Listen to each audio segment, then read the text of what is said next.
Good morning, friends. Standard 10, chapter number 12, विद्युत. Next topic, द्रव्य की प्रतिरोधकता कौन से कारकों पर आधार रखती है?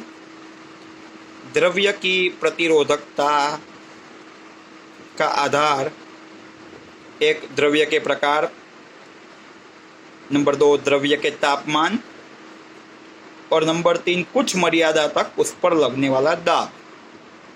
द्रव्य की प्रतिरोधकता का आधार एक, द्रव्य के प्रकार, 2 द्रव्य का तापमान और कुछ मर्यादा तक उस पर लगने वाले दाब पर आधार रखती है.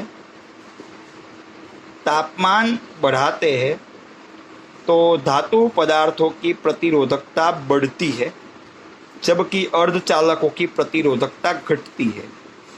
तापमान बढ़ाने पर धातु पदार्थों की प्रतिरोधकता बढ़ती है, अर्धचालकों की प्रतिरोधकता घटती है. अर्धचालक मतलब जिसमें धातु और अधातु दोनों के गुण हो. तापमान बढ़ाने पर मिश्र धातु की प्रतिरोधकता शुद्ध धातु की तुलना में धीमे धीमे बढ़ती है.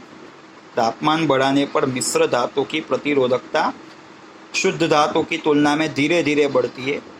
इस पर से हम कह सकते हैं कि मिश्र धातुओं की प्रतिरोधकता शुद्ध धातुओं की तुलना में 100 गुनी ज़्यादा है लगभग.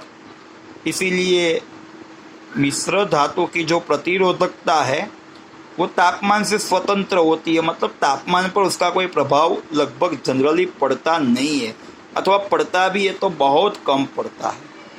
तापमान बढ़ाने पर मिश्र धातु की प्रतिरोधकता शुद्ध धातु की तुलना में धीरे धीरे बढ़ती है.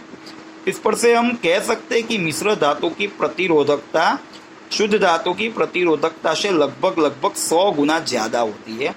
इसीलिए लगभग वो तापमान से स्वतंत्र होती है. अचालकों में मुक्त इलेक्ट्रॉन होते नहीं है, इसलिए उनकी प्रतिरोधकता बहुत ही अधिक होती है. तापमान बढ़ाने पर भी उनकी प्रतिरोधकता बहुत अल्प मात्रा में घटती है. अचालकों में मुक्त इलेक्ट्रॉन होते नहीं है, इसीलिए प्रतिरोधकता बहुत ही उच्च होती है. तापमान बढ़ाने पर भी उसकी प्रतिरोधकता बहुत कम मात्रा में घटती है. अर्थात हम ये कह सकते हैं कि तापमान बढ़ाने पर धातु पदार्थों की प्रतिरोधकता बढ़ेगी, अर्धचालकों की प्रतिरोधकता घटेगी. मिश्र धातुओं की प्रतिरोधकता शुद्ध धातु की तुलना में धीमे धीमे बढ़ेगी. मिश्र धातु की प्रतिरोधकता शुद्ध धातु की तुलना में लगभग 100 गुनी ज़्यादा होती है, इसीलिए वो तापमान से लगभग स्वतंत्र होती है. अचालकों में कोई भी मुक्त इलेक्ट्रॉन होते नहीं है, इसीलिए उनकी प्रतिरोधकता बहुत उच्च होती है. तापमान बढ़ाने पर भी उनकी प्रतिरोधकता घटती है, पर वो भी अल्प मात्रा में. फिर एक एग्जाम्पल है कि 6 वोल्ट की बैटरी, उसमें से पसार होने वाले 1 कूलम विद्युत आवेश को कितनी ऊर्जा देगी? 6 वोल्ट की बैटरी, उसमें से पसार होने वाले 1 कूलम विद्युत आवेश को कितनी ऊर्जा देगी? 6 वोल्ट मतलब V बराबर 6 वोल्ट और 1 कूलम मतलब Q is equal to 1 coulomb हमें दिया गया है. V बराबर W बटा Q से W बराबर VQ, ये विद्युत विभवांतर का सूत्र है.